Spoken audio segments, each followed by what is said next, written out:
Meron ba kayong hindi pagkakaintindihan? Opo, nung umpisa po yun, May 20. Doon po Nitong siya, taon na ito? Opo, doon po Okay. siya nagbanta po na ang sabi niya sa akin, lahat daw po ng aking hanap buhay ay pupurisyon niya at para makalayas po ako dyan sa lugar na yan. Wala daw po akong karapatan na tumira sa lugar na yan dahil ako daw po ay dayuhan lang.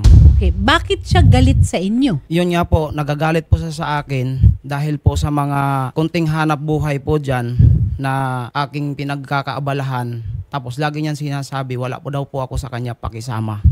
Anong ibig sabihin na walang pakisama? Parang yung kasi sila po, lagi po sila happiness, ganon. Sige, klaruhin natin. Medyo naiintindihan ko. Nagiinuman po sila. Tapos kailangan meron kang ibigay. Ganon. Opo, ganon po sila. Nanghihingi po sa akin yan. Nanghihingi. Hindi mo binibigyan. Opo. Binibigyan ko po yung sa una. Nung tumagal na po, medyo lumayo-layo na po ako sa kanila. Okay. Ito ba ang unang pagkakataon na inano ka? Bali, 4 times na po yan sa aking ginawa. Maliban po doon sa CCTV po footage na nakunan. And din sa labas, ginagawa niya po rin yan. Itong CCTV footage na ito, November 30 ito. Opo. Ito lang huli, mga Opo, itong huli lang dalawang linggo na ang nakaraan.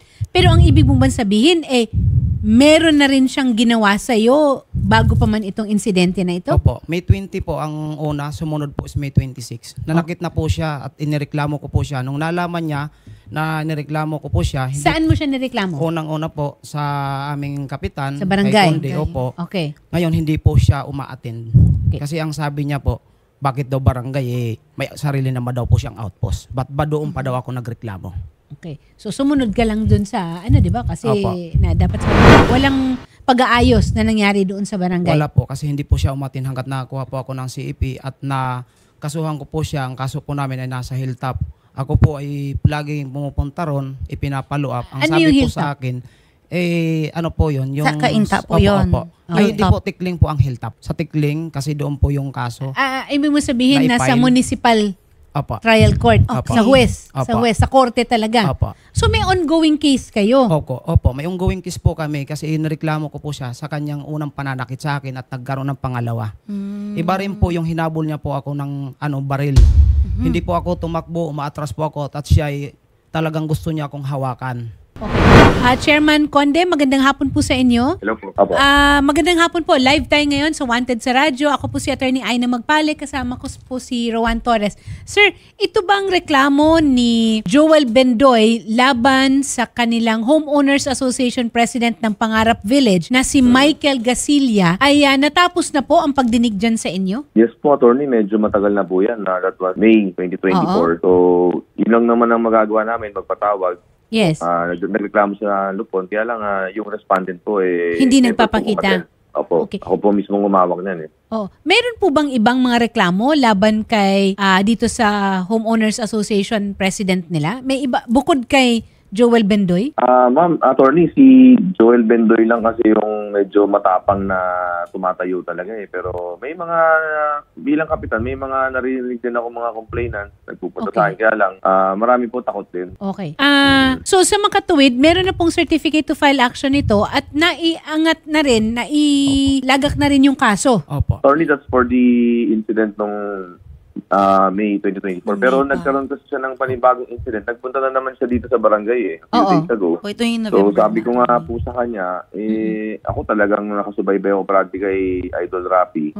Pag mga ganyang kaso, unang-una, kung subukan mong puntahan ng pulis, kung hindi yan damputin ng pulis, huwag ka muna mag-file ng kaso. Pumunta kay Idol Rapi, mas magandang action, mabilis, no? Kasi yung May, yun yung isang kaso. Kaya naman in-encourage siya magpunta kay Idol Rapi dahil ito may panibagong pangyayari naman. May pinakita siyang video sa akin. Oo. At saka dito Kaya sa video Opo. na ito yata yung nakitaan na natin na merong baril, ano? Opo. Tama Opo. ba?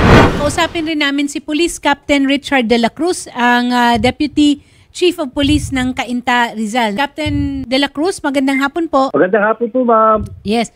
Sir, ito pong kaso ni Mr. Joel Bendoy laban sa kanilang Homeowners Association President ng Pangarap Village ay umabot na po ba sa inyo, sa tanggapan ninyo? Yan ako yung mga investigador. Wala pa rin po daw reporter dito sa amin. Sir, ito kasi, ito tututukan ng Wanted sa Radyo at saka tutulungan namin si Mr. Joel Bendoy para po makapunta dyan sa tanggapan ninyo dahil meron po kasing video ng pananakit.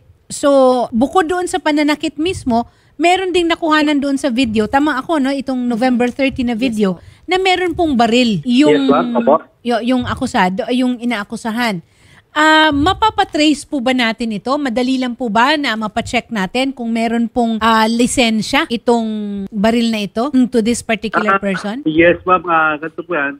Pakisahe po doon sa biktima or sa Yes. complainant. Pagkain niyo po dito sa estasyon, Oo. to file ng case regarding doon sa suspect para pakuha po natin buong pangkalat. Tapos dapat check po sa PO po namin sa Kamprado. Okay. Kasi ito po, may iniinda pa pong mga pananakit sa katawan si Sir Joel Bendoy. So, meron ka namang medical napamedical legal ka, no? Kompleto na po kami. Kompleto ka. Nagpa-medical legal po kami nung pangyayari nung gabi na yon. Oo. And then pag ginabukasan, pumunta din po kami doon sa tanggapan po ng pulisya.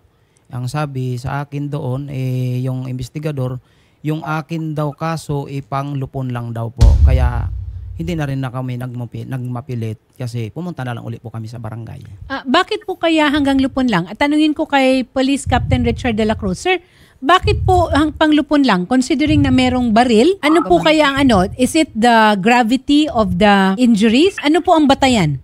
Nahawakan yung ganyan. Kailan po ba nangyari ang incident? Sabado po. November 30. November 30 ng Sabado ng mga 6:25. Dapat on that day na nangyari po yung insidente, dapat po pumunta po siya dito sa aking stasyon. Hindi, iklaro ko lang, sir, ha? Kasi ito, whether it is slight or less serious or serious physical injuries, meron pa rin pong jurisdiction ng ating kapulisan. Tama po ba ako? Hindi natin basta Yes, ipapasa yes. sa barangay. Opo. Ano pa po ang kailangan na gawin kasi I am sure napablatter nila. But di ba may template naman po tayo, lalo na kung mga physical injuries na ganito, para magkaroon ng affidavit yung complainant? Nakusap yung investigador. Nakausap ko po ang investigador. Siguro ang pinakamaganda nito, Captain Richard de la Cruz, pababalikin po namin dyan mismo sa inyo na. Sa kanya na po mismo, Oo, attorney. para... Ako na po ang hanapin niya para ako na po ang action dyan. Okay. Doon po ba sa medical record, medical check-up ninyo, nakalagay ba kung gaano katagal bago gagaling ang mga sugat ninyo o yung pag... Hindi ko po, ma'am. Hindi ko po nabasa, ma'am. Okay. Wala naman pinaliwanag. Basta binigyan lang na po ng gamot po. Ng gamot. Okay. Opo. So anyway, kaya ako yung tinatanong, Rowan, kasi yun din ang magiging determination kung anong kaso. Yung physical injuries na ikakaso doon sa head Sa president. sa president. Bukod pa sa kung melong illegal possession of firearms. Ibang rin yun. Ibang kaso rin yun. Bakit natatakot yung iba pang... Alam mo ba kung meron pang ibang atraso? Opo, ma'am. Opo. Oo. Attorney, talagang yung mga tao po doon, Takot. kaya nilang takutin kasi lagi po yan naglalabas po ng baril. Mm. Mayroon din po yan doon kay Maris Hill, mayroon din po yan ipinos sila na baril po. Sa social media po nila ipinos yun. Tsaka bakit pa rin siya presidente? May hokus-pokus po. Wala pong nangyayari. Ang eleksyon po, sila lang nakakaalam. Tapos yung mga dyan, yung mga members dyan, pag hindi pa daw polipid doon sa tinatawag nilang membership, hindi ka pwedeng bumoto. Yun po ang sinasabi nila. Ito lang po ang aking kunting kahilingan. Lagi niya po akong pinagbabantaan. Sana naman po, wag naman niya gawin sa akin kasi hindi naman po ako masabang tao. At saka mahaba na rin po ang pinagsamahan natin. Kung anong hinihingi mo, ibinibigay ko.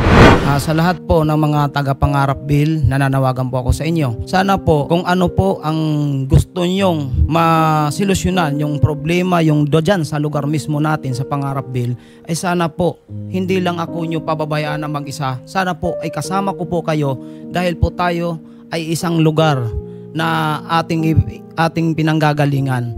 Huwag niyo po akong iwan dahil sa dami na po ng banta ng buhay ko. Kasi lagi pong sinasabi, kahit kayo alam niyo yan, laging sinasabi ni Michael Gasillan na hindi na ako daw magtatagal. Kaya po hindi po ako mauwi doon dahil grabe ang banta ng buhay ko. Talagang babarilin daw talaga niya ako, papatayin niya ako. So Kasi sagabal daw po ako talaga sa kanya. So may grave threats pa Opo. na Totoo po ito? yan. Pag ako dumadaan, sasabihin niya, pag kami nasabit, magwawakas talaga buhay mo ngayon. Chairman Benson Conde. Kap, baka pwede ninyong tingnan kung ano po ba ang masusolusyon ninyo dito. Kami po sa barangay ay parating tumutulong. No? Alam niyo ng mga tao na lumalapit sa amin. Kaya lang, we don't have the arresting power sa barangay. We can only settle dispute maintain peace and order. Sana po Sige. maintindihan po natin ang ating mga kapulisan sa Cainta na yung mga may penalty na more than 1 year, pampulis na po yan. Unless they want to settle. If they don't want to settle, pwede nang arestuhin yan, pwede nang pulisyan. Kagaya nito, gusto ko rin malaman kay Joel Bendoy, kung yan bang pananakit sa kanya, nakitaan nyo ng baril at that time. Kung meron bang grave threat at that time. Kasi kung may, hindi ko alam kasi kung slight or less serious Kasi kung slight yan, pwede ng barangay matter yan. Pero kung less serious yan, pulis na po yan, for arrest na po yan, for inquest. Yes, then, yun din ng... Slight physical injuries with grave threat, automatic na po for arrest na po yan. Tututukan naman po ito ng Wanted sa radyo. Inassure naman na tayo rin ni Captain Richard de la Cruz that he will be on top of the situation. Maraming salamat po, Kapitan Benson Conde, sa inyo pong pahayag. Magtutulungan po tayo para matutukan at matugunan po itong... At sasamahan po natin si Sir Joel po, attorney, sa opisina po ni Captain de la Cruz po. Okay. Don't worry, sir, sasamahan po namin.